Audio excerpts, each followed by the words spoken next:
Hello, everyone. My name is Mara Scott, and my fellow group members are Kristin Champion and Kristin Richardson. Our lesson will be on gender communication and how it's led to the over sexualization of Black women. In this lesson, we want to help you better understand the concepts of gender communication, explain the title of a Jezebel and how it came about, explain how Black women have been constructed to act over the years, and to help people understand the effects that this communication has on the way everyone else views Black women.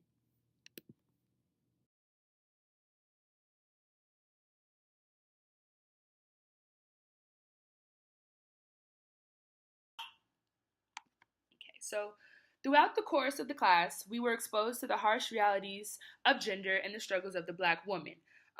It was emphasized through many of the resources that we were read that many groups in America basically benefit off the oppression of the Black woman.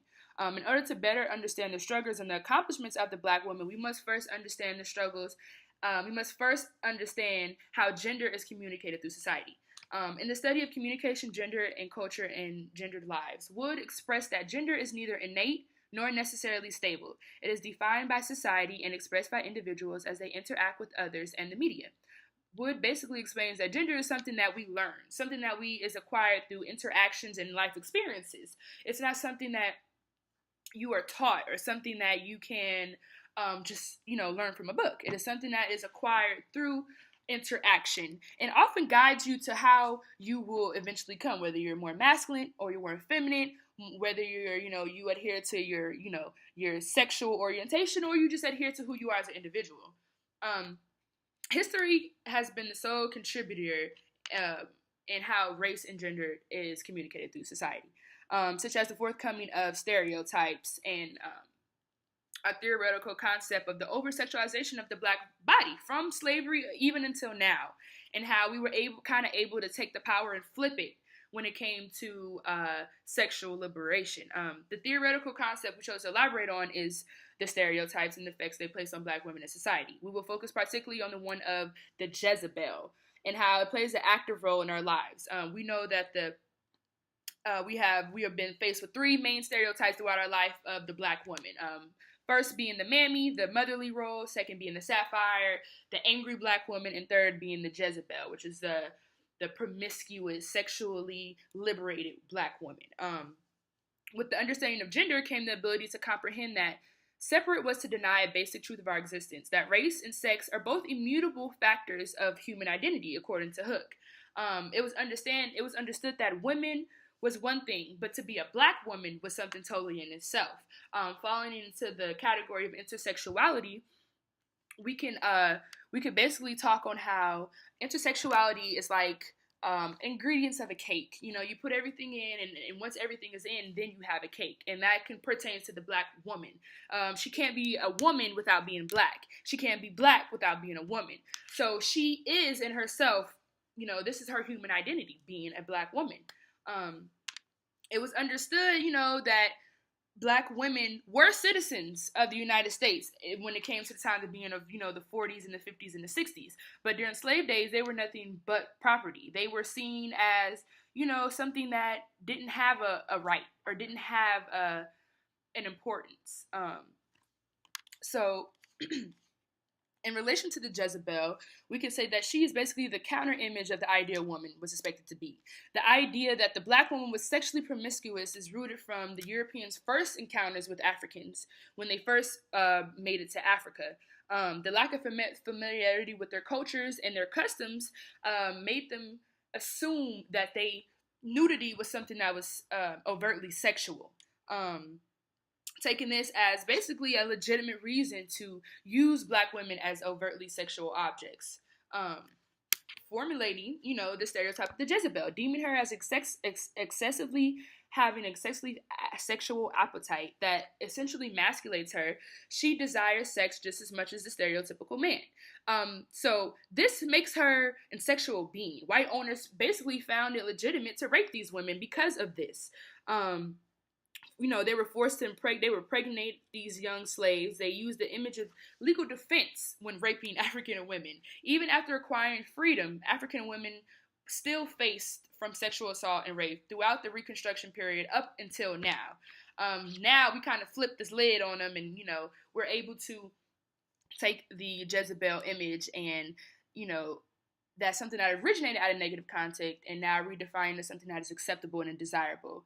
And we will focus on the lives of video vixens in relation to how they use these stereotypes to adhere to sexual liberation, as well as the ability to take the power back from men in relation to your own body as a woman, and being able to take control and say, this is my body and this is what I choose to do with my body.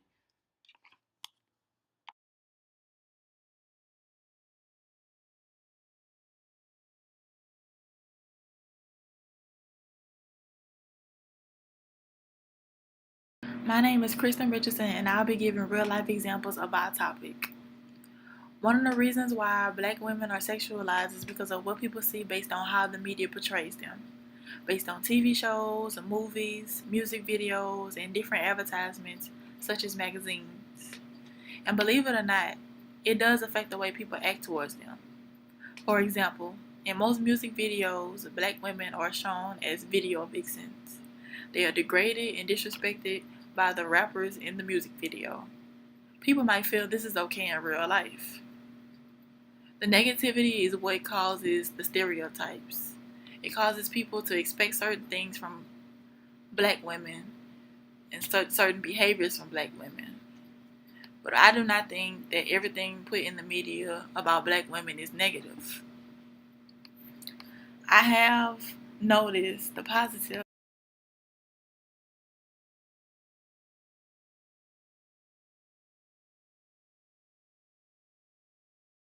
I have noticed that sometimes the positivity causes females and other races to want to be like Black females.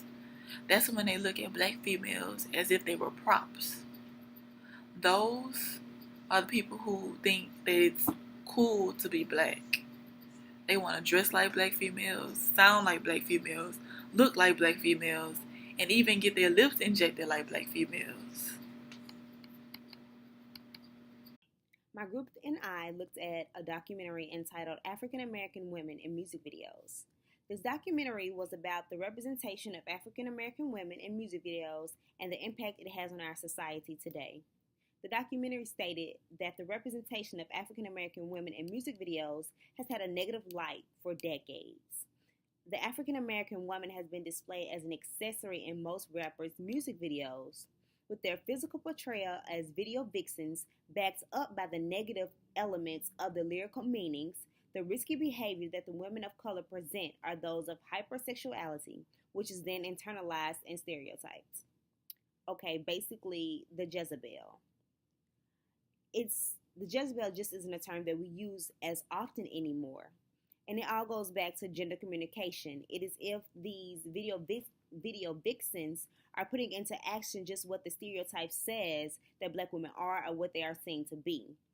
Sad to say that sometimes the negativity trumps the positivity, because when we see the video vixens are those women that we can categorize as Jezebels, we would quickly categorize them and all the strengths of Black women to doing just that, being a video vixen, instead of praising those women who put their talents elsewhere other than videos or dancing.